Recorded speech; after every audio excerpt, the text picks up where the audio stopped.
Hello guys, welcome to UPD educational. Guys, UGC NET आणि SET या दोन्ही एक्झामच्या दृष्टिकोनातून पेपर फर्स्ट हा सर्व फॅकल्टीसाठी कॉमन असतो.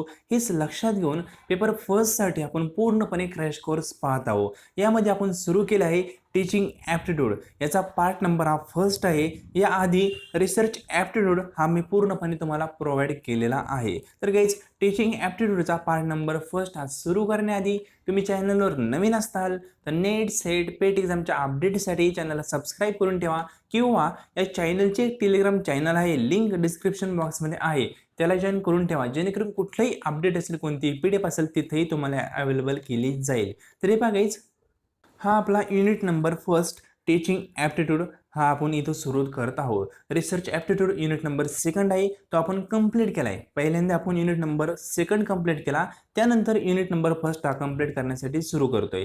यामध्ये फर्स्ट पॉईंट पाहतो मी, टीचिंगच्या कन्सेप्ट या आजच्या लेसनमध्ये आपण कव्हर करणार आहे. काही बेसिक महत्त्वाच्या कन्सेप्ट आहे त्या आपण पाहणार आहोत. तर सुरू करूया.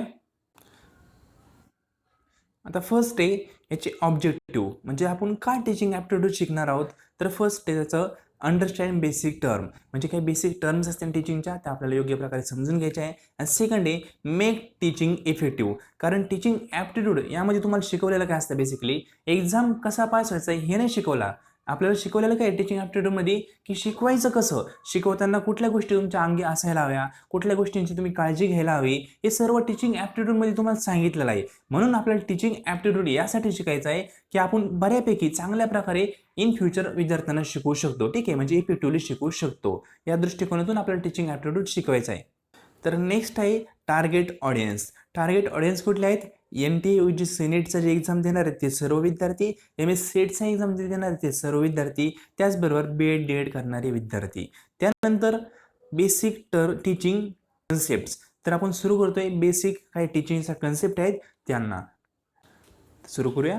तर फर्स्ट आहे इन्स्ट्रक्शन. ही आपली फर्स्ट कन्सेप्ट आहे. ठीक आहे, इन्स्ट्रक्शन म्हणजे काय असतं? Process of content delivery by teacher, म्हणजे जो कंटेंट असतो तो डिलिव्हरी करतो टीचर कोणाला? स्टुडंटला. त्याला आपण बेसिकली इन्स्ट्रक्शन म्हणतो. त्यामध्ये म्हणलंय instruction is a process of teaching and engaging student with content. ठीक आहे, म्हणजे जे स्टुडंट आहेत, आपले ऑडियन्स आहेत, त्यांना इंगेज करण्याचं काम करतं कोण? इन्स्ट्रक्शन. ठीक आहे, म्हणजे इन्स्ट्रक्शन मार्फत आपण स्टुडंटला आपल्या कंटेंटशी एंगेज करण्याचं काम करतो. ठीक आहे. नेक्स्ट आहे सिलेबस. काय असतो? तर बेसिकली सिलेबस म्हणजे काय? तर the syllabus is a part of curriculum. हे इतकं इग्नोर करा, त्यानंतर सांगतो मी. It is a plan of learning experience of particular subject. ठीक आहे, म्हणजे सिलेबस बेसिकली एक प्लॅन असतो पूर्णपणे, त्यामध्ये पर्टिक्युलर सब्जेक्टचं पूर्ण 0 ते 100% काय काय आपण कशा प्रकारे कव्हर करणार आहे त्याचा एक पूर्ण आराखडा असतो, तो म्हणजे सिलेबस झाला. आणि पहिल्यांदा त्यांनी काय म्हणलंय, the syllabus is a part of curriculum. तर कुरिक्युलम काय असतं? बेसिकली कुरिक्युलम ही मोठी टर्म आहे आणि सिलेबस एक छोटी टर्म आहे. लक्षात ठेवा, कुरिक्युलम काय आहे ते सांगणारच आहे, पण लक्षात ठेवा पहिल्यांदा कुरिक्युलम ही मोठी टर्म आणि सिलेबस त्याचा पार्ट आहे एक. तर सिलेबस बेसिकली पर्टिक्युलर सब्जेक्टसाठी असतो आणि कुरिक्युलम ओव्हरऑल असतो. तर डायरेक्टली आपण कुरिक्युलम पाहूया, मग तुम्हाला सिलेबस पण कळेल. पाहूया कुरिक्युलम म्हणजे काय. तर कुरिक्युलम म्हणजे including all activities like sport, culture, academic and all which include in overall education. म्हणजे कुरिक्युलम ही खूप मोठी कन्सेप्ट आहे. त्यामध्ये स्पोर्ट्स पण येतं, कल्चर पण येतं, आणखी अकॅडमिक तुमच्या काय ॲक्टिव्हिटी असतील त्या सर्व ॲक्टिव्हिटी कुरिक्युलममध्ये येतात. आणि आता सिलेबस म्हणजे काय?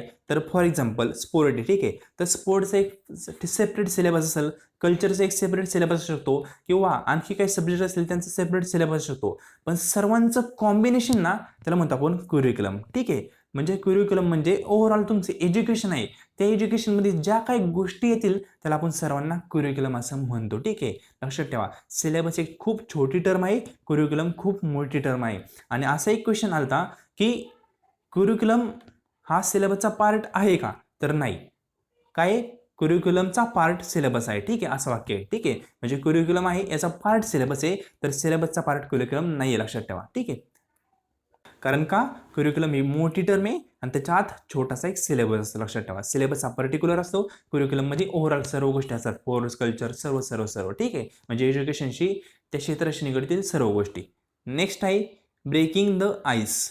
यामध्ये असं म्हणलंय, introduce friendly environment, do something to create some more relax and comfortable social situation.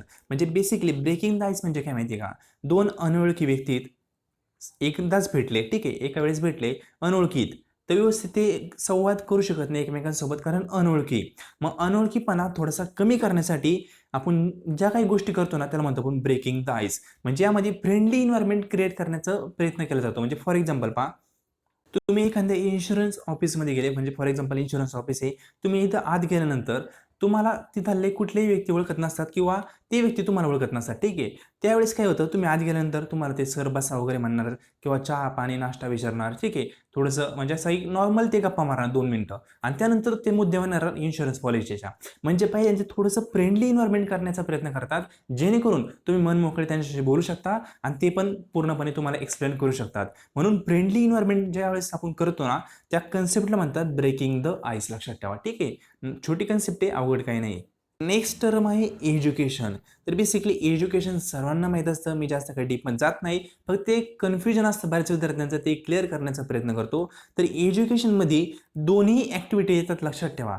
एज्युकेशनमध्ये तुम्ही टीचिंग करताना ती एक ॲक्टिव्हिटी येते, त्याचबरोबर तुम्ही लर्निंग करता ती पण ॲक्टिव्हिटी एज्युकेशनमध्येच येते. म्हणजे एज्युकेशनमध्ये both act of teaching knowledge to others and act of receiving knowledge from someone else. ठीक आहे. म्हणजे एखाद्याकडून नॉलेज घेणं हे पण एज्युकेशनचा पार्ट आहे आणि एखाद्याला नॉलेज देणं हे देखील एज्युकेशनचा पार्ट आहे. क्वेश्चन असा विचारला होता, म्हणजे असर्शन रिझनिंगमध्ये हे दिलं तर, ठीक आहे. तर बऱ्याच विद्यार्थ्यांनी काय केलं, फक्त गिविंग नॉलेज म्हणजे दुसऱ्यांना नॉलेज देणं हे एज्युकेशनचा पार्ट आहे, याला टिक केलं तर बरोबर.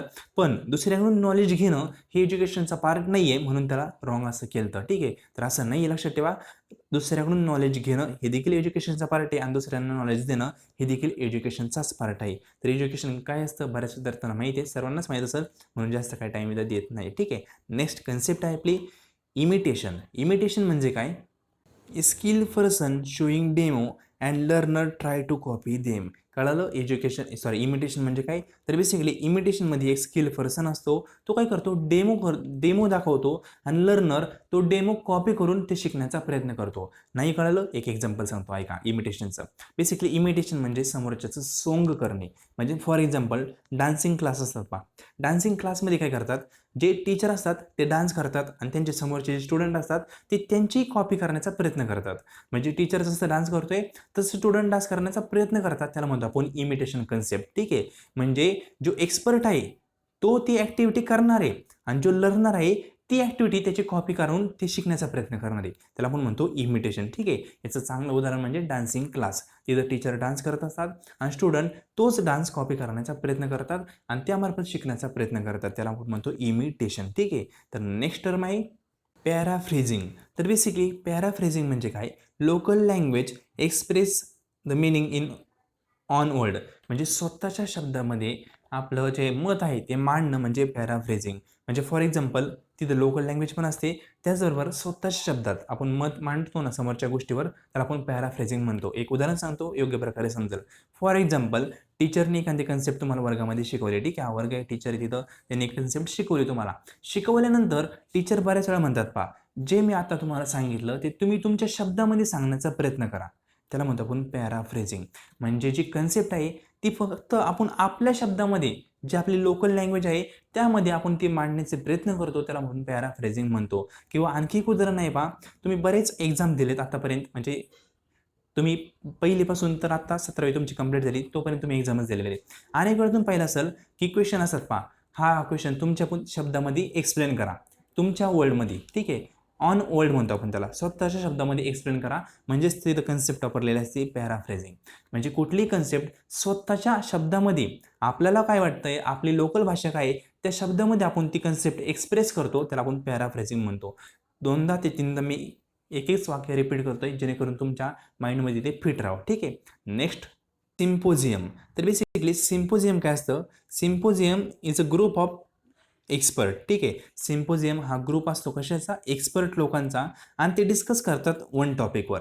म्हणजे ग्रुप असणार अनेक एक्सपर्ट लोकांचा आणि ते एकाच टॉपिकवर डिस्कशन करण्याचा प्रयत्न करणार, त्यावेळेस कन्सेप्ट वापरली जाते, त्याला म्हणतो आपण सिम्पोजियम. इथं म्हणले का जर्नली स्मॉल ग्रुप, कारण का स्मॉलच ग्रुप का, तर त्या खाली एक नवीन वाक्य दिले पहा, symposium means a conference or meeting to discuss a particular subject. ठीक आहे, म्हणजे बेसिकली नेटवर तुम्ही सर्च केलं तर असा अर्थ येईल symposium means conference or meeting to discuss a particular subject. पण आणखी थोडंसं डीपमध्ये गेले तर लक्षात ठेवा कॉन्फरन्स ही मोठी असू शकते, पण सिम्पोजियम आहे ना तो स्मॉलच ग्रुप असणार. लक्षात ठेवा खूप जास्त लोकांचा ग्रुप नसतो, थोडे एक्सपर्ट असतात आणि ते एकाच टॉपिकवर डिस्कशन करण्याचा प्रयत्न करतात, त्याला आपण सिम्पोजियम म्हणतात. म्हणजे बेसिकली कॉन्फरन्सच टाईप आहे सिम्पोजियम.